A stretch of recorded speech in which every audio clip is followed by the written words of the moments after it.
Hola a todos y bienvenidos a un nuevo programa. Yo sé que ustedes como yo también les encanta escuchar música nueva. Y a pesar de la situación en la que estamos viviendo, los artistas no han descansado y nos han compartido nuevas canciones para que ustedes puedan disfrutarlas y bailarlas en la comodidad de su casa. Estos son los nuevos éxitos que han salido en la cuarentena. Yo soy Sofía y esto es Soundcheck. Hacia noches de travesura.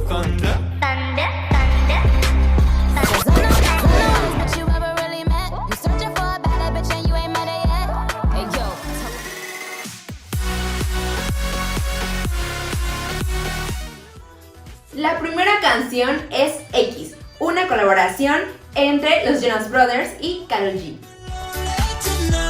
Caliente, te pongo caliente, no te dé miedo vivir algo diferente. Otro gran éxito es Rain on Me de Ariana Grande y Lady Gaga, una canción que ha puesto a bailar a muchas personas.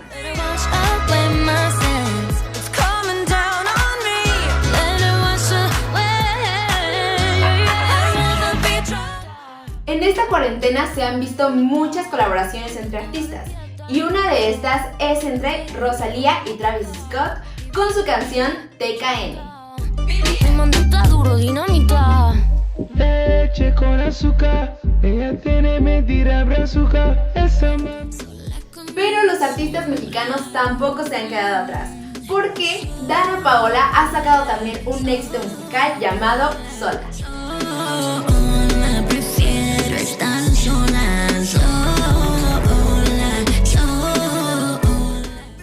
Y la última canción es perfecta para bailar con esa persona especial si están pasando juntos la cuarentena.